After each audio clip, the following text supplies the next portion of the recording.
Welcome to the Dispatch Podcast. I'm Steve Hayes, joined today by Jon Ward, a senior political reporter with Yahoo News and author of Testimony, a raw and deeply personal book about growing up in a fundamentalist evangelical household and ending up as a devout Christian in journalism. It's a fascinating story of growing up in a world where doubt and skepticism were discouraged and questioning certain assumptions was forbidden, even sinful, only to emerge pursuing a career in journalism that puts a premium on asking uncomfortable questions and approaching subjects with deep skepticism.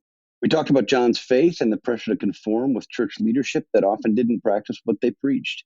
We discussed painful periods of intense devotion to a kind of non-denominational Christianity where shame, including public self-criticism, was the point. We explored his decision to pursue a life in journalism, his years working with Tucker Carlson at the Daily Caller, the blind spots of the mainstream media, and enthusiastic embrace of most evangelicals for Donald Trump, and its implications for our politics, our faith, and our world.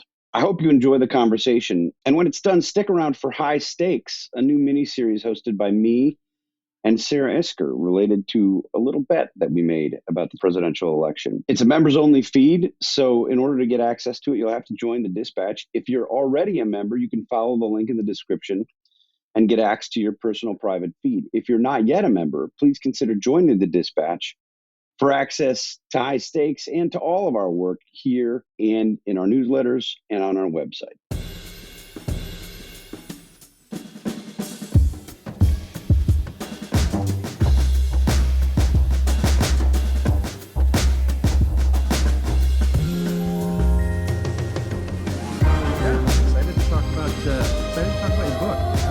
Thoroughly enjoyed it. I read it this weekend while I was traipsing around Notre Dame.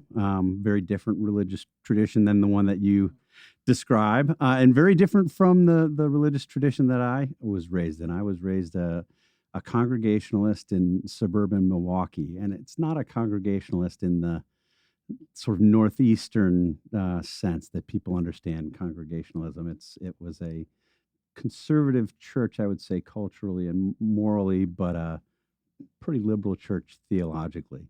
And you came from a very different tradition, I will say. Well, let's start at the beginning. The book is called Testimony. What does testimony mean sort of to Christians broadly? And why is this book your testimony? Christians is a very broad term. So I'll just say what testimony means to the Christians that I grew up around. And then if you want to broaden it, we can go from there. But in the world I grew up in, a testimony was often something that someone did in a corporate public setting, often in a church service.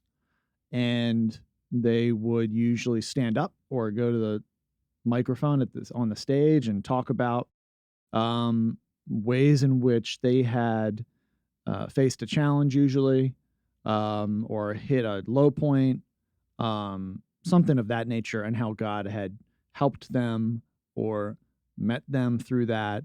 And so I think the way that term applies to me is, most clearly seen in probably the last decade.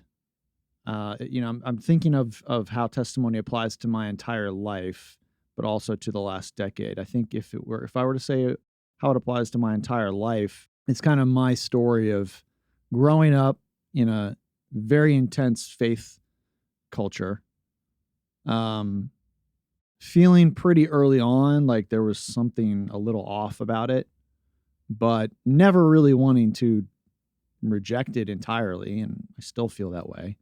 And leaving that sort of small bubble, going out into the bigger world, learning a lot of new skills, learning a lot of new information that I just didn't have growing up, and then trying to incorporate the two. And then the last, 10 years, if I were to apply it to that, it would be, we've all lived through a lot of tumult and controversy and chaos over the last several years, decade or so. And, if you kind of intensify that search to find the faith I was taught as a child, and hold on to it, that's kind of, I would say, what the book's about in probably the last third of it. Yeah. Yeah. Let's talk a little bit about the tradition you were raised in. What was a typical church service for you, if there was a typical church service, and in what other ways was faith present?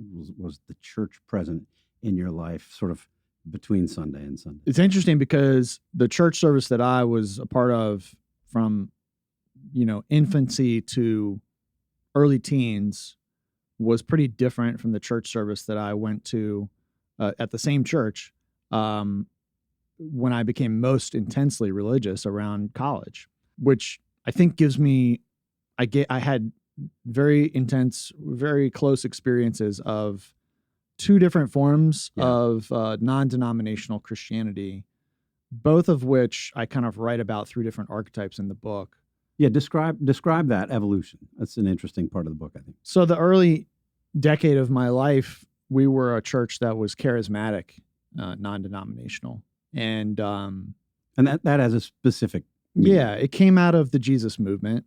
Very much. I mean, we started our own church. My parents did, and their friends, and they were turning their back on, rejecting, and reacting to sort of the post-war conformist model, the Catholic Church, the mainline Protestant churches, which they felt were dead and lifeless and form without authenticity.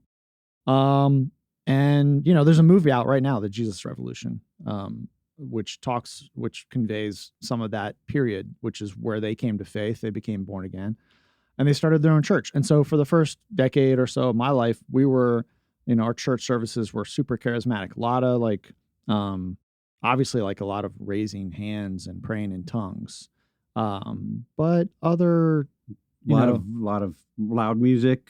Oh yeah, it was all definitely that. I mean, definitely you had the drums, the electric guitar, the keyboard. They had like horn sections at times, but they would also have people who come up on stage and danced. They had at one point like a troupe of women who I think would wear all the same kind of color of dress. I remember red, and they would come up on stage and they would do sort of, I guess, interpretive dance. It was quasi-Pentecostal, in terms of very, very intense emotional expression and experience.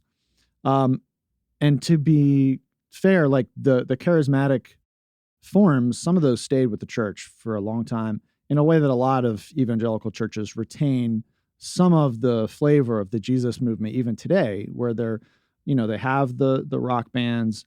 They continue to do a lot of eyes closed, raising the hands. I would say speaking in tongues is more rare now. And it became more rare in our church, but still existed. Prophecy also, giving words of knowledge, people kind of saying, this is what God has told me. That became more rare, but still exists in a lot of evangelical churches. And in the more charismatic churches, it's like the New Apostolic Reformation churches. It's like a huge part of not just their church services, but their political engagement. But around college, our church became Calvinist. And there's a really interesting dynamic that happened in the mid-90s because there was this very intense Pentecostal / charismatic thing that happened up in Toronto called the Toronto Blessing. And our church went through a period of people going to the front after services, falling down, being prayed for, falling down, shaking, convulsing at times, all that sort of thing. Yeah, you describe at one point in the book, you describe people sort of crawling around, barking like dogs. That never happened at our church, but that was reported to have happened. In Toronto and other places, maybe Brownsville, Florida as well. So right after that, though, our church became Calvinist, which was part of a large movement among a lot of Protestant churches, evangelical churches. Colin Hansen wrote a book called Young, Restless, and Reformed. John Piper, Al Mohler, a lot of these guys were at the vanguard of that movement. And I became a very intense Christian at that time. Our pastor, C.J. Mahaney, was part of a cohort of leaders, along with, Mohler, Ligon Duncan, Mark Dever here in Capitol Hill, who started a conference. And so that was my experience in college. So we still had that charismatic shape of our services at times, but our theology became much more hard line. And you mentioned in passing that your parents had helped start this church. Right. So this was not a 1 hour on Sunday faith tradition for you. This was sort of in all aspects of your life on a day-to-day basis. Yeah. And as a kid and even as a teen, like I just would have rather been playing baseball or football. But my parents' social life, certainly, like all of their friends and relationships and time was spent either at church meetings or with people from the church. And, for all of elementary school, I went to a school that was run by the church where the only people that could come were members of the church or children of members of the church. And all of the teachers were members of the church. So it was cultish. Yeah. And you describe in the book at several different points this sort of rising awareness that there was this world that you were occupying, this world that you were living in, and then sort of another world. Can you describe how did you have those realizations? And I mean, you talk about sort of flirting with trouble, with being among the troublemakers, as sort of what early teens maybe, and wanting to play sports in ways that you weren't playing sports or hadn't played sports as a kid. How did you come to that realization that there was this other world? Yeah, it was kind of slow. Early on, it would have been mostly through sports. Those were the only kids I really knew, besides kids on my street that were not from the church. I remember I've always been pretty into music. I remember, I think it was Columbia Music used to have this deal where they would send out 8 cassettes for free. You would get it in a magazine, and I probably saw it in Sports Illustrated, which I free in air quotes. To. Right. So what I would do, hopefully I won't, get retroactively prosecuted for this, as a former minor offendee, was I would, send the card in, get the 8 cassettes. I would record them all on a 2 cassette tape deck, and then put them all back and glue the box up and send it back. So that's how I got all my music as a you weren't the schooler. Only kid who did this. I can say with some conviction. And in your defense, and I'm only defending you here, not anybody else in this room. That's how they pitched it, right? That's how they pitched it. Did they say that? Like money back guaranteed. Okay. It was all right. That was sort of the thing, and then they hooked you, and then if you didn't cancel, they would send you one a month, right? I think was okay. Was that makes sense. That brings true. Yeah. So I remember listening to Don Henley's "End of the Innocents." Like that sort of thing was some of the early, just indications of a larger world. And then when I got into high school, the really small, narrow school that my parents were going to send me to actually closed down, and so they were kind of scrambling. And they sent me to a Baptist-run school in Rockville, named Montrose Christian School. Rockville, Maryland, outside of D.C. Right outside of D.C., yeah. And it was there where like there was a bunch of kids there who had kind of been expelled from other schools, and I fell in with some of them. And one of the guys there was a guy named Brian Ryan, who was my best friend's friend, and he was, a pretty legit like troublemaker who ended up cool kid, right? Like very you said, cool. He was the most popular kid in the school. Very cool, and great basketball player who ended up, he was found in the trunk of a car like 10, 15 years ago, shot, I think, in the head or the back or something, because of a drug deal gone wrong. So, I got into a little bit of trouble, but I was always pretty straight and narrow. I was too scared of going to hell to do much damage. You, in the book, as you describe those sort of early years, I think you very helpfully describe some of the practices that would strike somebody like me as weird, right? Sure. And speaking in tongues, like we didn't do much of that in the Congregational Church in Wauwatosa. But you describe it, I would say, with some charity. And the people who read the book, I encourage everybody to get it, will see that one of the things that sort of leaps off the page throughout the entire book is this sort of sense of humility that you bring to all of it, from those early years through today and all of the things that we've seen over the past 10 years. But you describe those things with a level of charity, I think genuinely trying to get somebody like me to understand what were they doing. Can you explain that to us and some of the weirder elements of charismatic Christianity? What did they think they were doing in those moments? Yeah, I think when you step into a world like that and you're almost all of your main points of contact with reality are through people in this world, media from that world, etc. There is a closed universe sort of thing that happens, and it's not like you're not interacting with people outside this world, but it's just a majority of the inputs, right? I almost feel like I'm making it sound weirder than it is. What I'm just trying to convey is that people, when they're in this world, they 100% believe, and who am I to say that they're not too, actually, but they believe, like, if they're speaking in tongues, they believe that they are expressing, there's actually variations of what you could think, but I think a lot of people feel like they are expressing prayer to God in a way that is beyond words, like it's mere language. Yeah, it's so deeply felt and so deeply expressed that there's no language for it, and that is kind of a poignant thing. Like, all of us experience emotions that we can't put into words, and they're just trying to. A lot of people are just trying to express it to God in a way that, it does come out sounding a bit strange. And I think, the actual theology of it is, a lot of people also feel like you speak in tongues once you've been baptized in the Holy Spirit. And that's a specific marker in your life. And it's a deeper experience of Christianity. That would be a more Pentecostal / charismatic belief, a little more rigid. Yeah. But I think in real life and experience, a lot of people just feel like, well, I'm just expressing myself to God. And that's what I try to kind of convey is, like, I don't think it's healthy if the ecstatic, emotional, religious experience is the goal of your religion and the top, the dominating factor, because I think it sidelines a lot of other things and has a lot of downstream negative effects. And it's not the way I choose to express my faith by and large.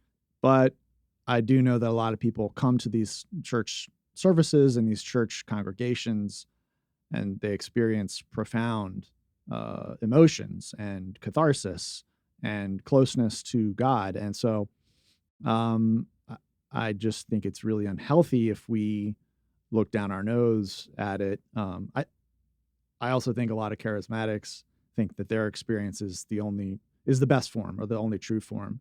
And so I would think it would be wrong to return the favor.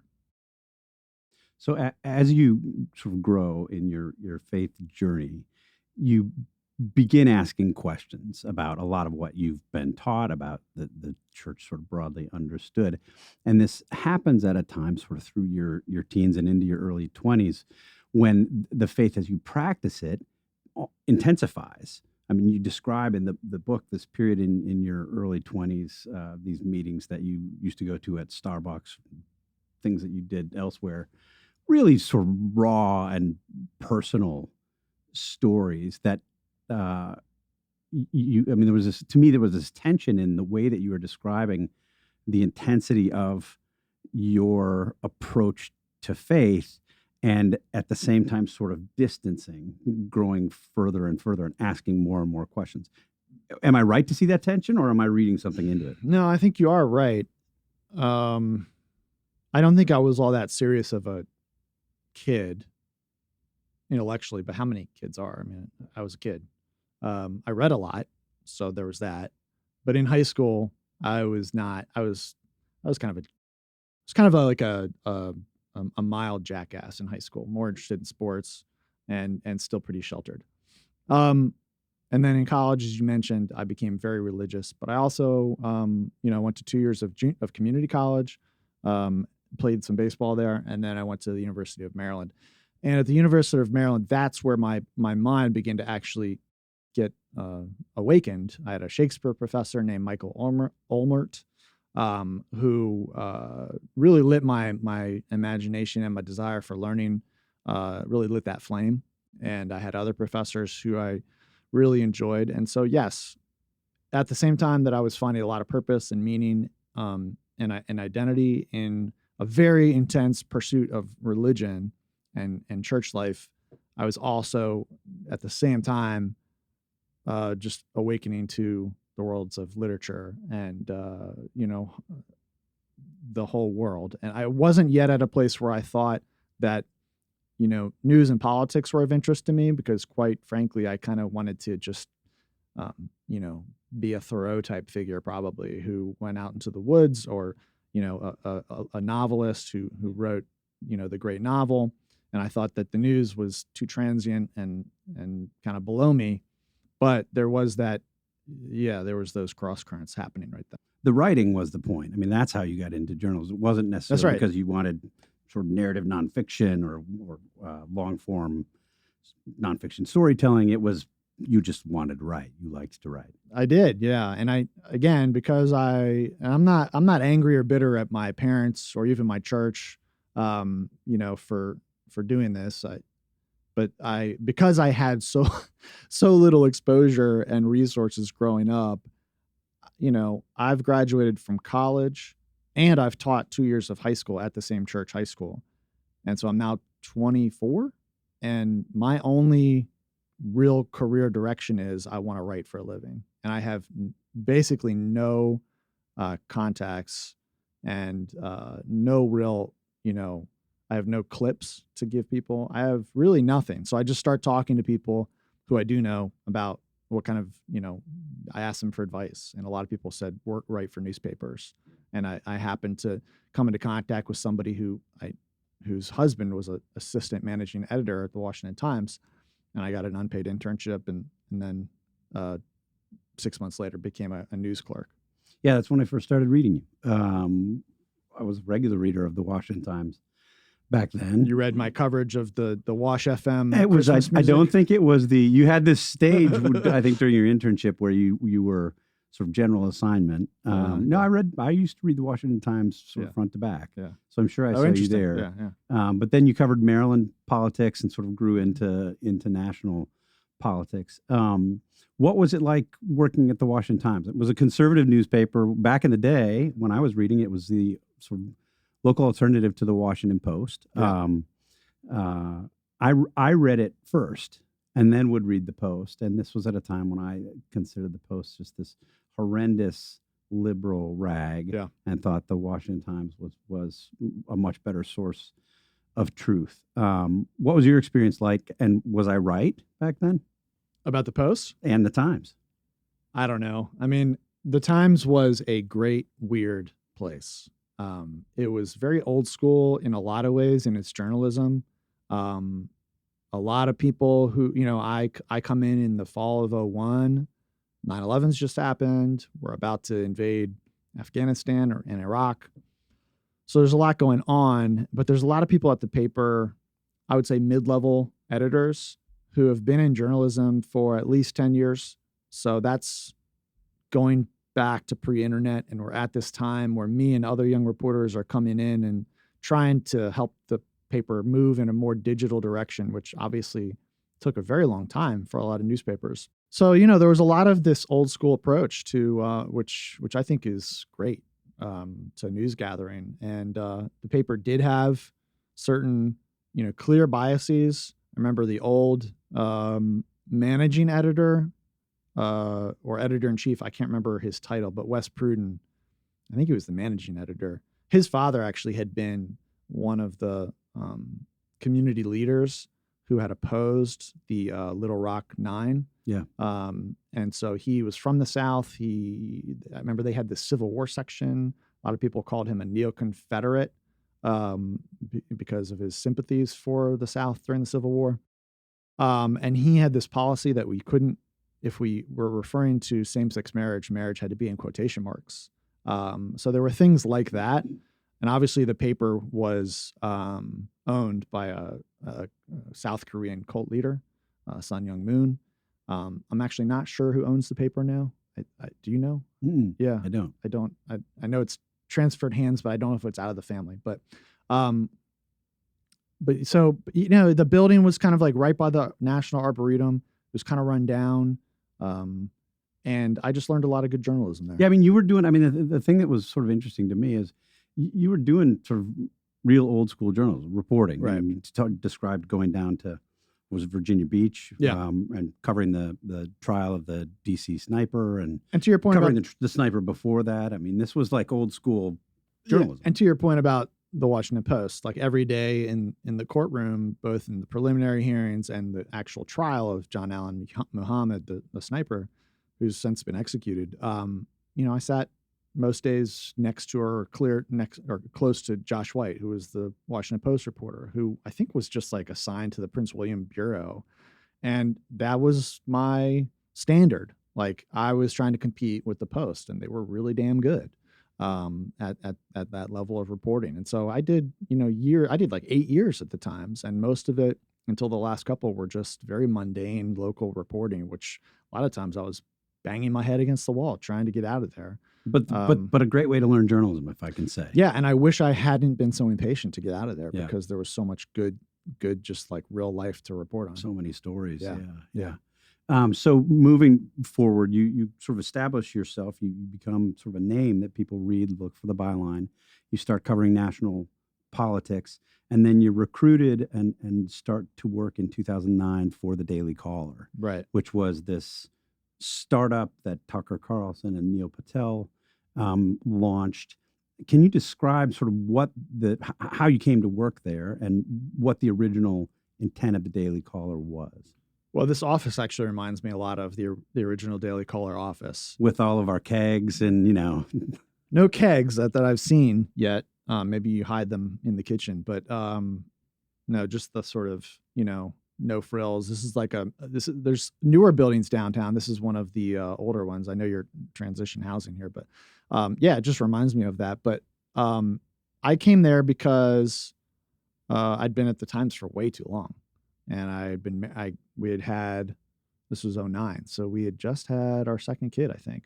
So it's the same. It's the age old story. Like you get married, you have kids, you got to make more money, and I'd been there too long anyway. So Neil and Tucker, this is in the book, but like early 2009, Tucker goes to CPAC, which used to be held at a hotel uptown. And he gives a speech about how conservatives don't do enough original journalism and how everybody might hate the New York Times, but at least the New York Times spells people's names right. And he gets booed. But he's defiant in that moment. Yeah. He basically doesn't care that he's getting booed. He doesn't care. He does back off a little bit and say, Fox News is great. Right. But he's standing up for he doesn't back off the point. Old school reporting. Correct. Yeah. And he said, and he has an amazing line, which he says, if a media outlet doesn't get its facts right, it'll fail.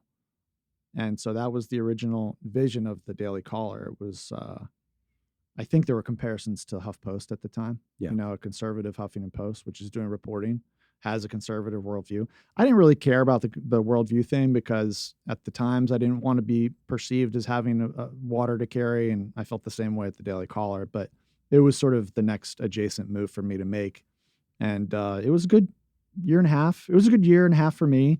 And Tucker was actually a great boss for the most part. Neil was a great boss. It was a good place to work, but I just saw within about 6 to 8 months that the journalism, like to me, the way you build a real media outlet doesn't happen overnight. And if you want to, I'm not a finance guy, I'm not a business model guy, but I know you've got to have enough money to get you where you need to go, and sometimes that takes a while. You can't. And I just saw them trying to make a splash by doing stuff that wasn't necessarily accurate, or was exaggerated, or it was sort of, just making hay out of stuff that wasn't really news. So I kind of moved on. I decided to move on. And do you think that was because of the business model? I mean, they famously raised a bunch of money, and it's a great question. I mean, that was at a time back in 2009, 2010, 2011, when the presumption was that news would be free, and that the way to make money on news was to monetize scale, to monetize volume. And to do that, you had to get as many people come to your site as possible. Yeah. I mean, I certainly think the incentives, it created these incentives, which I think did a lot to ruin journalism more broadly, that you had to have a sensational outrage headlines and you had to get people to click in to make a buck. You Yeah. wrote in the book that you knew that Tucker wasn't serious about fact-based journalism within 6 months. Why did you know that? Number one. And number two, could you have imagined then the journey that we've seen Tucker on since? I mean, I knew the series that comes to mind was this journalist series that they did that they got a hold of a listserv that I think Dave Weigel was running with a bunch of journalists where they just discussed whatever they were working on or whatever it was. And they found things and kind of pulled them out and used them as examples of media bias. And most of the journalists were sort of center left. Is that Sure. fair? Yeah, that's totally fair. As are most journalists. Right.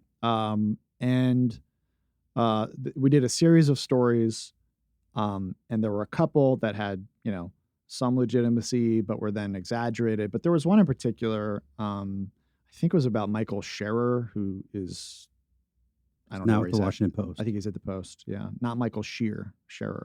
And I think I knew him a little bit maybe, but I thought it was completely unfair and inaccurate. And then there was also the Michael Steele, who was RNC chairman, story at the time, where we ran a bunch of stories about him, like having these, I can't even remember the details. In my memory, there were stories about him having parties with like lewd dancers or something. I don't remember what it was, but in retrospect, I think that story was also far less than advertised. So I just began to feel uncomfortable with the level of exaggeration, but it was nothing at the level of what we see now with Tucker. And, those text messages that came out in the lawsuit, seemed to reveal a level of cynicism that, I wasn't even sure was there, to be honest. I wasn't sure how much of his own, falsehoods he believed and how much of it was just wanting to build an empire based on misleading people. And it seems like the latter is a pretty significant portion of it. Although I think, we all are able to delude ourselves that what we say and tell other people is true. We all do it to some degree. And he seems to I'm sure that's part of the mix in there as well. But again, I don't understand it can't be about money. At the end of the day, because I think his family money is pretty significant. Yeah. Let's move on sort of chronologically from that point. You did a lot of reporting about the Tea Party, and I found your discussion of the Tea Party in the book fascinating, mainly because I didn't agree with a lot of it. At the time or now? Now. Okay. Yeah. I mean, well, I was much more sympathetic in my reporting on the Tea Party. I did a lot of the same. We crossed paths. We were out covering rallies, covering the 2012 campaign. And I was pretty sympathetic to the Tea Party and what I thought the Tea Party was trying to do, which was largely sort of an ideological disruption based mostly on concerns about debt and deficits, size and scope of government. Yeah. You seem to believe, and you did a ton of reporting, so I'm not saying that what you believed is wrong here. You're quoting people in the book from the conversations that you've had. You seemed to see more of a religious component in the Tea Party movement. Is that fair? Or at least that was part of what animated that movement? That's a tough one. I don't know. I'm wondering if I gave a misimpression by focusing on the Glenn Beck rally. I do think that debt and deficit were a huge part of the Tea Party. And I think I told the Glenn Beck rally story because I wanted to use it probably more as foreshadowing of what was where he's coming. Going. Yeah. So I don't know if I felt like religion was a huge part of it at the time. I think the point I was trying to make was that a lot of people who were talking about these issues of debt and deficit, and let's not, I would be remiss if I didn't mention the fact that I think in retrospect, a lot of the reaction in 2009 and 2010 had a lot to do with electing the first black president. And I, I'll just put that out there. I think that was a part of the mix as well. Far more than I had thought at the time. Yeah. I mean, I remember there was controversy. I can't remember. There was a controversy. Was it Maxine Waters, somebody was alleged to have spit on her, and Breitbart replayed the video, and it didn't happen, or it was. I was offended on behalf of many people in the Tea Party. Again, some of whom I knew pretty well. Right. Many of whom I'd interviewed and thought they were just sort of normal Americans frustrated with the size and scope of government. And it turns out, I think I saw in part what I wanted to see. This was mirror imaging on my part, but this is what I cared about. Yeah. Were the debt and deficits. Yeah. And I sort of That's projected right. that on them, maybe more. And I wonder, maybe that explains part of the religious component of the Tea Party that you saw coming out of the tradition that you had. At the time, I was pretty close to you in a lot of ways. I interviewed Paul Ryan for the first time in probably 2009 or 10, and you and Paul, did a lot of work. You interviewed him a lot, and wrote about him a lot. Probably, you were probably one of the few people who wrote about him more than I did. I wrote about him a lot, and so at the time I was thinking about that a lot, the debt and the deficit. But I think the point I was trying to make in the book probably is that a lot of these people that were talking about these issues were some of the same people who were going to church, involved in these evangelical or charismatic settings, and were going to, in the future, kind of transition into a more religious flavored form of political engagement. I think that's the point I was trying to make. Yeah. Well, I mean, it was very interesting in reading the book, and I mean, your introduction is rife with discussions about the truth, about the pursuit of inquiry, about asking questions, about being open-minded, that I just found myself nodding my head along the entire time. I mean, I think you and I, not surprising probably to people, that you and I see journalism, I think, in the same way in many respects. But it's interesting to me that if you go back and you read, and it should be clear that you don't sort of take credit for this in the book, but you do seed throughout this as you build the narrative toward the Trump presidency and everything that we've seen over the past 7-8 years.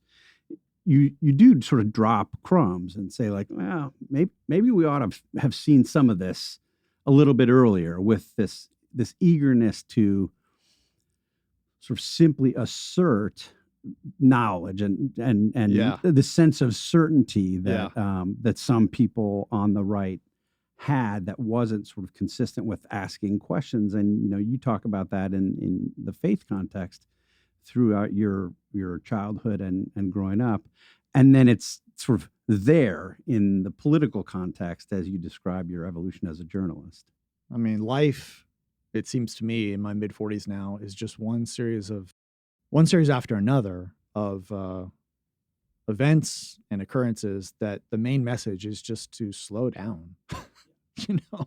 I mean, the amount of times I have been wrong in my assumptions, and kind of wish casting out there into the world what I hope to be the truth is, or just like wrong about part of it, or missing a significant component of it. So it's not just that we're always wrong. It's just that we're often almost entirely all the time. We just don't see the full picture. So that is probably a more accurate way to say it, rather than we're wrong. Right. Because we all also see parts of the truth. Right. Or of reality. So you talk about the sort of growing distrust that evangelicals have for our institutions, sort of broadly, for journalism in particular. And I wonder, as you're sort of thinking through this, to what extent and I'm thinking here of journalism in particular, to what extent are journalists, do they share some responsibility there? Because it seems to me that the exact kind of certainty that you describe, sort of animating the beliefs in the political evolution of many, and it should be clear to note that you're not making blanket statements here. You're not saying all evangelicals this, all evangelicals that, but you ascribe a sense of certainty to the evangelical movement, that political movement that we've seen over the past 7-8 years. And I wonder if you see in journalists the same thing. I mean, it seems to me that a lot of coverage of religion evangelicals in particular, there really wasn't this. They didn't start out with the same intellectual curiosity or the desire to understand first. Many journalists who are secular, not come from a faith tradition, did seem to make assumptions about evangelicals, about Christians more broadly. Did you see that as you moved sort of through journalism? You went from the Daily Caller to the Huffington Post. You're now at Yahoo News. Is it fair for evangelicals to say, hey, they didn't really try to understand us either? Yeah, I think it is. I mean, people often from religious cultures will, over the years, I've just gotten the question probably more than most others from that group, from religious conservatives, often young people, and they'll ask, is it hard to be a Christian in media or in journalism? And that question to me has always struck me as a bit off, because it's not, in my view. I think every single human being on earth is searching for meaning and transcendence even.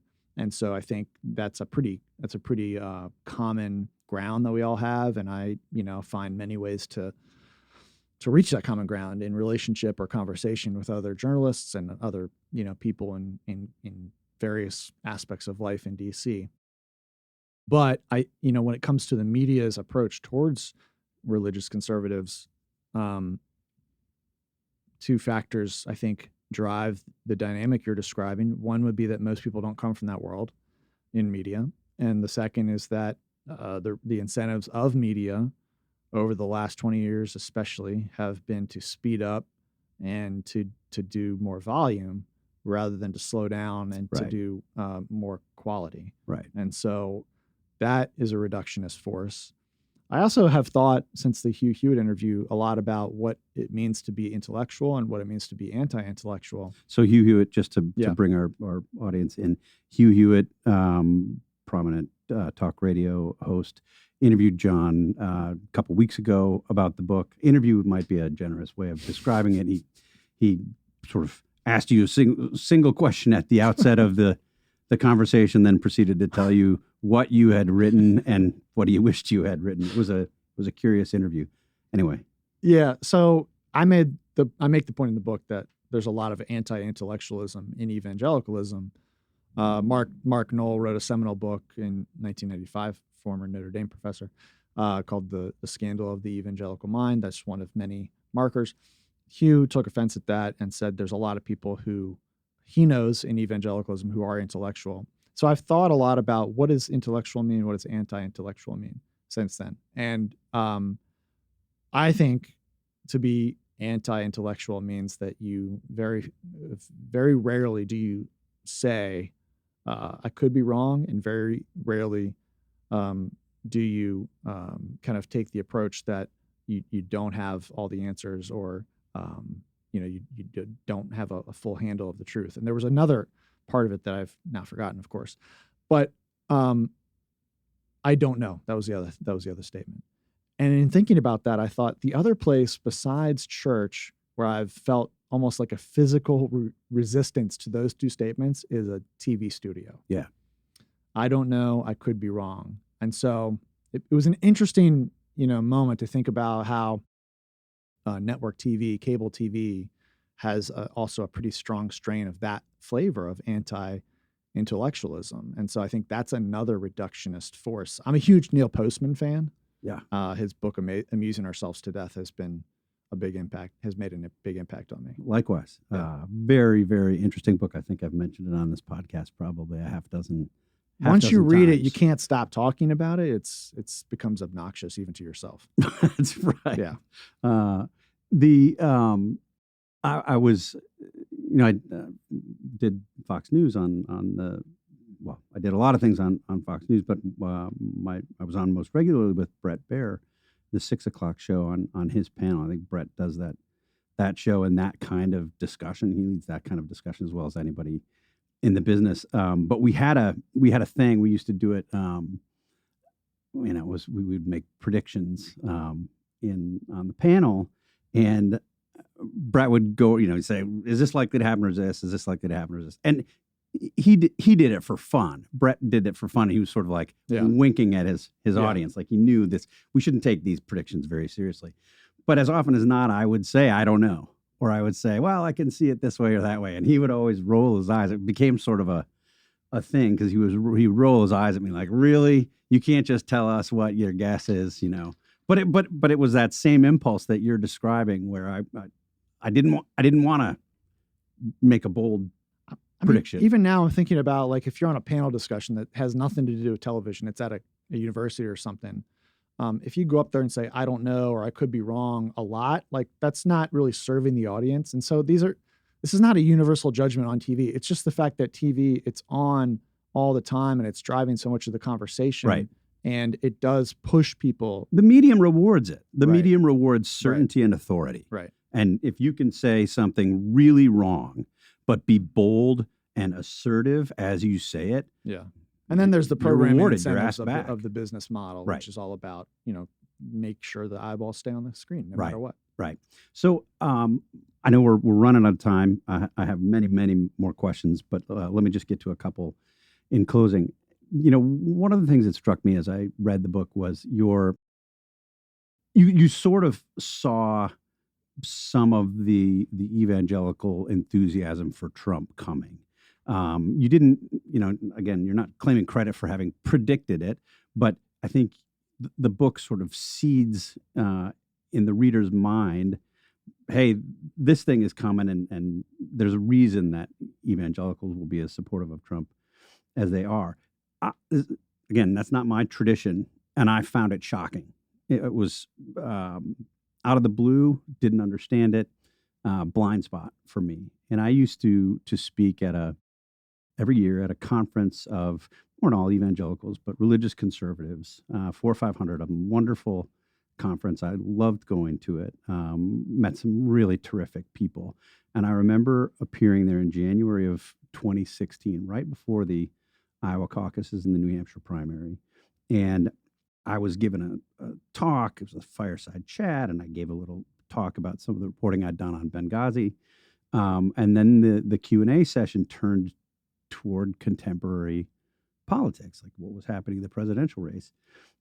And I was asked a question about Donald Trump, and I did then, as I do all the time, I just told people what I thought. And I assumed in this room, probably, I don't know, 100, 150 people, that everybody was in the same place. Right. I remember it. I remember the moment very distinctly.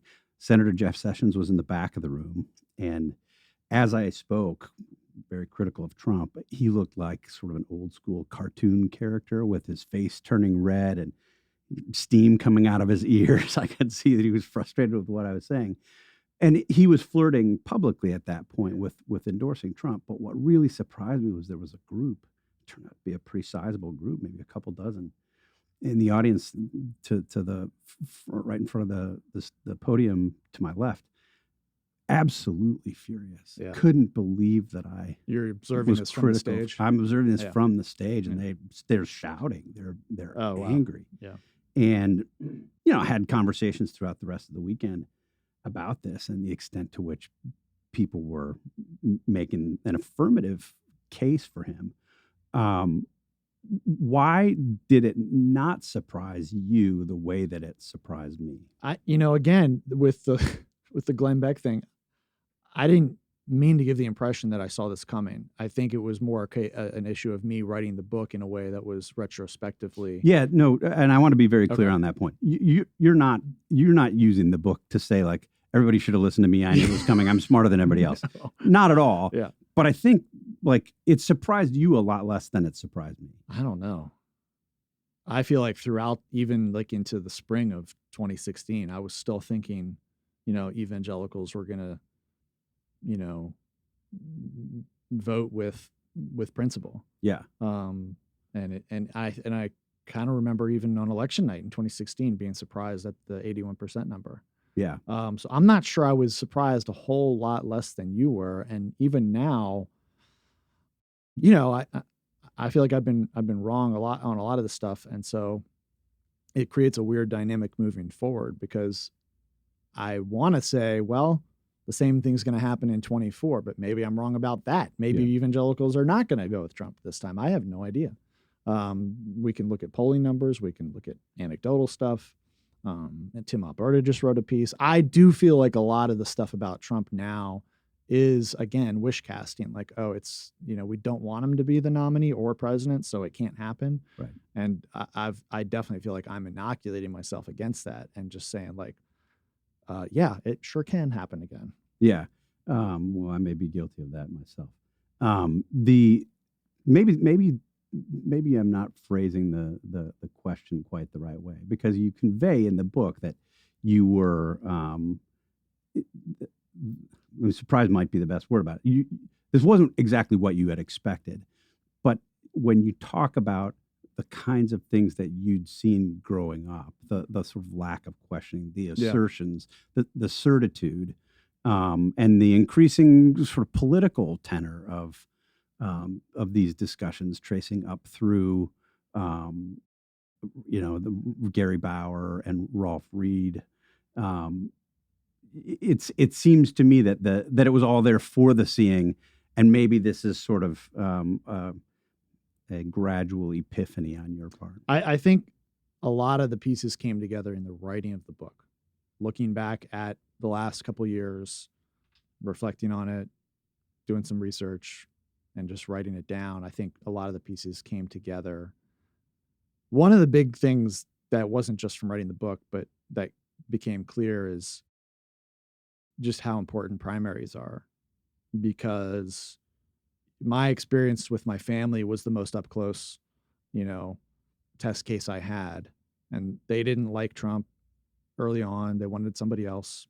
And then when it became clear that he was the nominee, there was this process of sort of grieving, coming to terms, rationalizing, and then locking in, and then doubling down. And I think the primary, the reason I mention that is because once it locks into a R versus D, that's when a lot of nuance goes out the window and people just sort of put on the jersey, and it's an identity thing in a lot of ways. So I didn't really see that at the time. I thought that reason and like appeal could work, and it didn't really. And I think the thing now that I keep with me is like things, as much as we've talked about not being certain, a lot of things when it comes to Trump, it's hard not to be certain about stuff regarding him. And there are things in life, apart from Trump and politics, that, you do still feel pretty certain about. And I just think the whole Trump and political thing has been a really humbling reminder that as much as you think you can see things pretty clearly, there are other people who may even agree with part of what you say or think, but they have a different point of view. And that's humbling to me, because I guess the point is I can't do anything about it. And there's a song lyric by Jenny Lewis that helped me come to grips with this. And she just, she says something like, who do you think you're changing? Why basically the message is, why are you trying to change people's minds?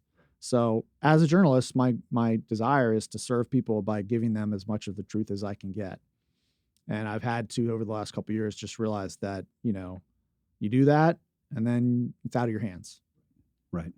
Well, you did that very well in this book. I absolutely loved reading it. Found it both interesting and eye-opening in many different ways, and I hope people will go out and get it. Thanks for joining us. Thank you, Steve. It's been great to talk to you. Appreciate everything you're doing.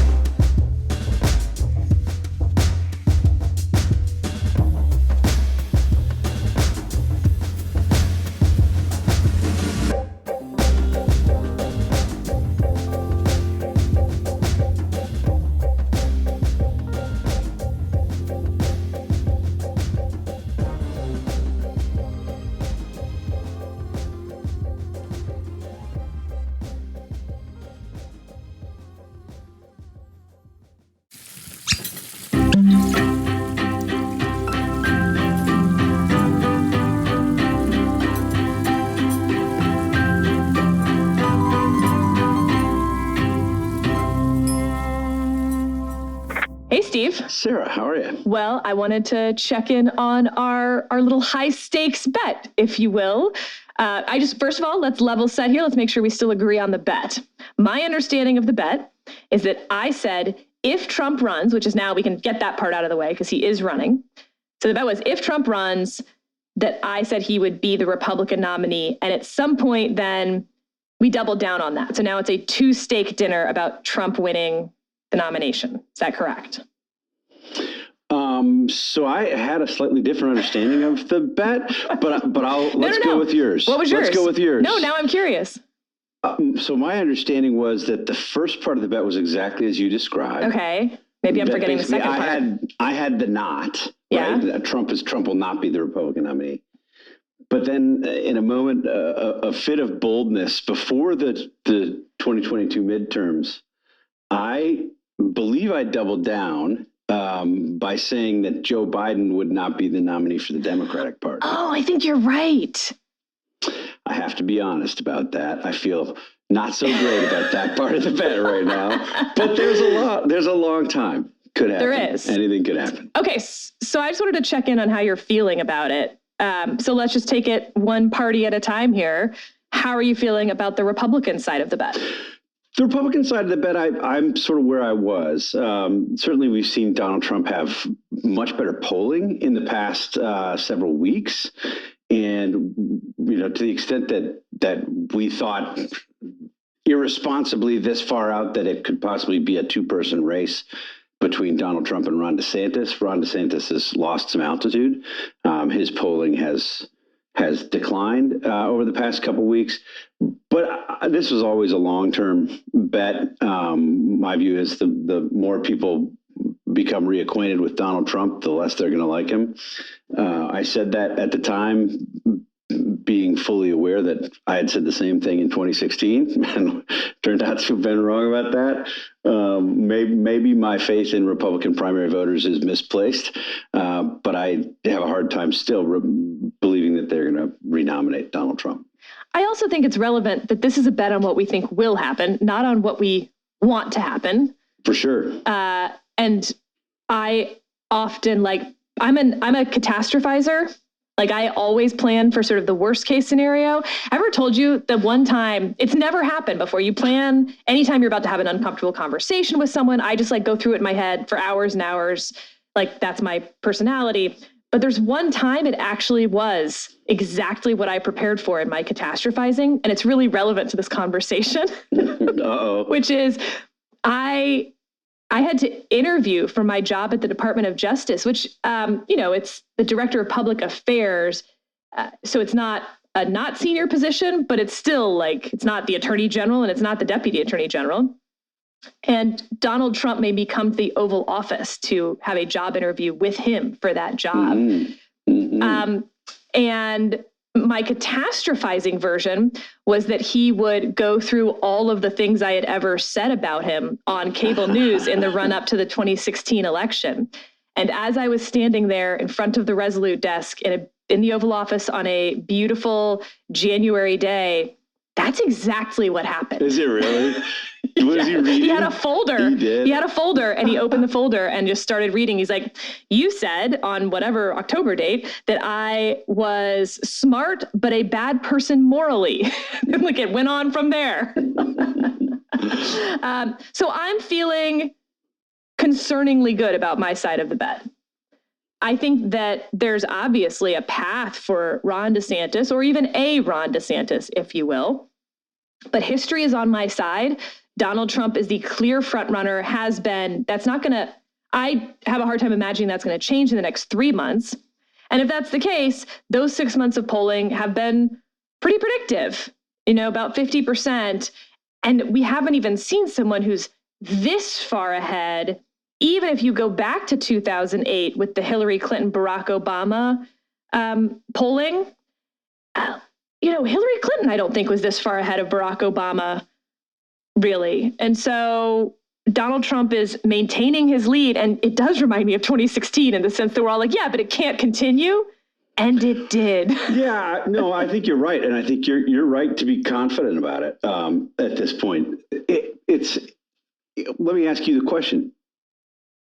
assuming Donald Trump runs the way that he has started his campaign. So in the immediate weeks after he announced, right after the 2022 midterms, he was still looking backwards. He was focused on the election. I was feeling much denialism. worse about the bet in November. Yeah. Much worse. I was feeling pretty good about the bet in November. Notice how we've started having these conversations now. Right. Yeah. Oh, good point. Did you just now decide that we should check in on the... Yeah, for sure. I like seeing you squirm. But isn't it, I mean, setting aside the fact that I was wrong about this in 2016 and very similar dynamics could be at play again here. Isn't it hard for you to believe, given everything that we've seen about Donald Trump and notwithstanding the polling? I mean, there's now incontrovertible evidence that the guy effectively tried to commit a soft coup. There's no evidence to support his claims that the election was stolen from him. We've seen in 2018, 2020, and 2022 that he's not just a drag on the Republican Party, he's a bad drag on the Republican Party. And it strikes me as virtually inconceivable that he could win a general election given his deep unpopularity over the broader electorate. Don't Republican voters at some point, so even if they don't have a problem, or maybe some of them believe the election denialism, I think it's about a 50-50 split according to Nick's latest newsletter. Don't they say like, hey, we want to win. This guy's been a loser. He's been a loser for us for 3 cycles in a row. So let me make your best case to me, which is none of those things. Okay, although what's I my wish best it case? were. The part that gives me pause is that the polling is really hard for primaries where we know the order of the states, and it doesn't really matter even what likely primary voters think, because it's Iowa and that momentum carries to New Hampshire and that momentum carries to South Carolina, and it's impossible to capture that in polling. So if you then chuck out the polling and instead look at some of the squishier metrics, how he's doing with crowds, what attention he's getting from the media for saying different things, that doesn't look at all like 2016. That does look, actually, it looks worse than Hillary Clinton did in 2008. By those qualitative metrics, Donald Trump doesn't look very strong. And so the polling informs that a little bit, but whether it's CPAC or his attacks on Ron DeSantis, which seem to be having maybe some effect on Ron DeSantis. Maybe that's why his poll numbers are dropping. And we'll see if the DeSantis team, once they're kicked into actual high gear here, can counter those. But all that you really need to have happen is that Iowa picks DeSantis over Trump. Or somebody else. But DeSantis is my fill-in for right now. And that catastrophe for Donald Trump then wildly cuts off his momentum heading into New Hampshire. You have DeSantis, again, I'm using him as the, fill-in here, wins New Hampshire. And then this whole thing's kind of over, and it doesn't matter that 35% of Republican primary voters wanted Trump, because they're going to see him as too weak to make it, and they're all fine with Ron DeSantis, and that's going to be the ballgame. I think that's your path. Yeah, I think that's right. And I think if you look at some of those other sort of soft metrics or even the intangibles, he clearly, look at the polling on whether likely Republican voters consider themselves first Trump supporters or Republicans. I mean, we've seen that it is essentially invert, with 2/3 of them, depending on your poll, considering themselves Republicans before they consider themselves Trump voters. And I think you've seen, even among Republican elected officials, there was this call that the Trump campaign or the pre-Trump campaign put out in the days before the 2022 midterms, in the days before he launched his re-election campaign, or his new election campaign, I guess, asking for members of Congress to sort of come out and endorse him early, to send a message to the field that he was big and tough and strong and maybe unbeatable. And what did he get? 8 or 10? it seems to me that we're beyond the point, finally, at which Republicans are afraid to criticize Donald Trump. Now, we haven't seen that much from his fellow candidates, but I think we're likely to see more of it. And certainly there will be other Republican elected officials who will be taking shots at him and criticizing him, both in terms of his electability and in terms of his accomplishments or lack thereof, even if they don't go as far as I would like and say he's a liar and a soft coup plotter.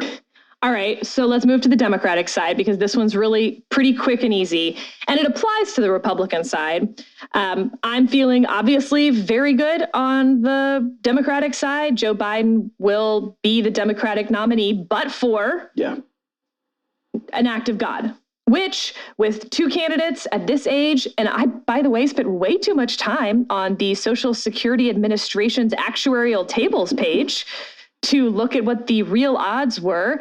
They're not great for either of these two guys. Now, of course, you're not factoring in any of their specifics, right? But you are factoring in that they've made it to this age. How likely is it that they will make it to the, in Joe Biden's case, I was looking at through, from 82 years old. If an 82-year-old is alive today, what's the likelihood that he lives to 86? But look, the actuarial tables to make it through the next year and a half are pretty good. Yeah, I guess I think, well, to make this a darker conversation. Yeah, I mean, it is a pretty dark conversation, to be sure. The reason that I thought originally Biden was not likely to be the Democratic nominee was because he had been saying privately to people that the 2022 midterm elections, weren't really a referendum on his presidency, and people shouldn't see him as strong or weak based on the results of that. I think he was obviously anticipating a much stronger day for Republicans. And so were members of his party. You had Democratic elected officials, Democratic members of Congress who were speaking out and saying that they thought Joe Biden should give someone else a turn, that it was someone else's time. The election happens, and immediately Joe Biden is telling everybody who will listen to him, this was definitely a referendum on my presidency so far, and it's been a pretty darn successful presidency. People like me. People don't like the Republicans. I think that's an overread of the 2022 results, but I think he's justified to a certain extent in making the argument that he's making. I don't think we have to think about Joe Biden potentially not making it to the point where he's the Democratic nominee. I think there are any of a number of other sort of age-related factors that could enter in before then that would leave him very vulnerable. If he has a gaffe, or he has, a series of these moments on stage or in a speech where he, ends up in these verbal cul-de-sacs, which he sometimes does, or he has a trip on the stairs of Air Force One. You can imagine a number of different things that would create sort of an oh shit moment for Democrats.